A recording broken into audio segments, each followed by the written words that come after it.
Welcome to our channel. ఈరోజు మన recipe ఎంతో క్రిస్పీ టేస్టీ అయిన వాము కారాలు ఇంట్లోనే ఎలా చేసుకోవాలో స్టెప్ బై స్టెప్ ప్రాసెస్ చూసేద్దాం రండి. ముందుగా దీనికి కావాల్సిన ఇంగ్రీడియంట్స్ కొంచెం బటర్, నువ్వులు, సాల్ట్, కారం, జీలకర్ర, వాము. ముందుగా ఒక బౌల్లోకి మనం 3 కప్స్ ఆఫ్ శనగపిండి తీసుకుంటున్నాం. అందులోకి 1 కప్ బియ్యం పిండి, 3 కప్స్ 3:1 రేషియో. ఇందులోకి 2 స్పూన్స్ నువ్వులు, 1 స్పూన్ వాము తీసుకుంటున్నాను. వాముని కొంచెం ఇట్లా చేతితో నలిపి వేసుకోవాలి. నెక్స్ట్ 1 స్పూన్ జీలకర్ర తీసుకుంటున్నానండి. నెక్స్ట్ రుచికి సరిపడా సాల్ట్, నేను ఇక్కడ 1.5 స్పూన్ సాల్ట్ వేసాను. అండ్ 1 స్పూన్ కారం. ఈ డ్రై ఇంగ్రీడియంట్స్ అన్ని మనం బాగా మిక్స్ చేసుకోవాలండి వాటర్ వేసి కలిపే ముందు.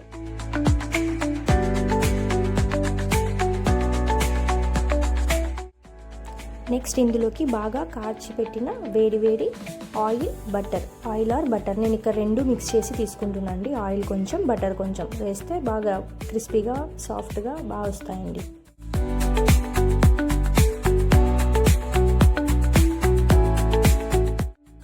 ఇదంతా బాగా కలిసాక ఇందులోకి మనం కొద్దిగా వాటర్ తీసుకుంటూ మనం దీన్ని చపాతీ పిండిలా కొంచెం సాఫ్ట్గా కలుపుకోవాలండి.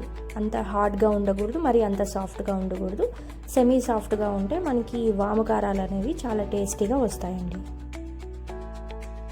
ఇలా నేను వీడియోలో చూపిస్తున్న విధంగా మనం కలిపి పక్కన పెట్టుకోవాలండి సాఫ్ట్గా.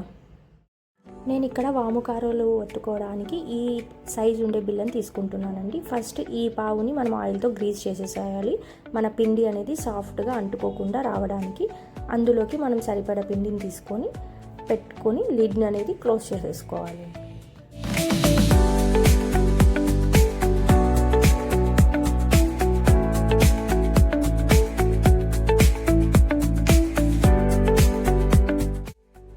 నెక్స్ట్ స్టవ్ ఆన్ చేసి ఒక కడాయి పెట్టుకొని అందులోకి ఫ్రైకి సరిపడా ఆయిల్ వేసుకొని హీట్ చేసుకోవాలి.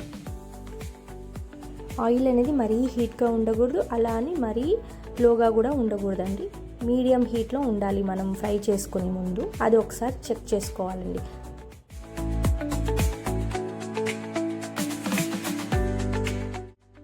ఆయిల్ అనేది మీడియం హీట్లోకి వచ్చాక మనం ఈ వాము కారాలు ఆయిల్లోకి డైరెక్ట్గా ఒత్తేసుకోవాలండి.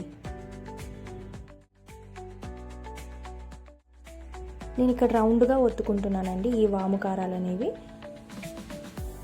ఒకటే పెద్ద సైజులో ఒత్తేసుకుంటున్నాను. ఇక్కడ ఫ్లేమ్ని మీడియంలో పెట్టి మనం బోత్ సైడ్స్ అనేవి మనం ఈ కారాలని కాల్చుకోవాలండి. హై ఫ్లేమ్లో పెట్టి కనుక ఫ్రై చేస్తే పైన బ్లాక్ అయిపోతాయి, లోపల పిండి అనేది సరిగ్గా ఉడకదు. అందుకోసం మీడియం ఫ్లేమ్లో పెట్టి బోత్ సైడ్స్ టర్న్ చేసుకుంటూ స్లోగా మనం వీటిని కాల్చుకోవాలండి. నెక్స్ట్ మనం ప్లేట్లోకి తీసుకుంటే ఎంతో క్రిస్పీ అండ్ టేస్టీ అయిన వాము కారాలు అనేది రెడీ అయిపోతుందండి. మీరు కూడా మీ ఇంట్లో ట్రై చేసి ఎలా వచ్చాయని తప్పకుండా చెప్పండి. నేను ఇక్కడ కొన్ని రిబ్బన్ పకోడీలాగా కూడా ట్రై చేశానండి. మీకు ఆ షేప్స్ కావాలంటే అవి కూడా చేసుకోవచ్చు. ఇవి కూడా చాలా టేస్టీగా బాగున్నాయి. పిల్లలకి ఇలా షేప్స్గా ఉంటే బాగా అట్రాక్ట్ అయి తింటారు కాబట్టి నేను ఇలా కూడా ట్రై చేశాను. ఓకే అండి, అంతే ఈరోజుటి వీడియో. నెక్స్ట్ వీడియోతో మళ్ళీ కలుపుతాం. Please subscribe to my channel. Thank you. Please like, share and comment. Bye bye.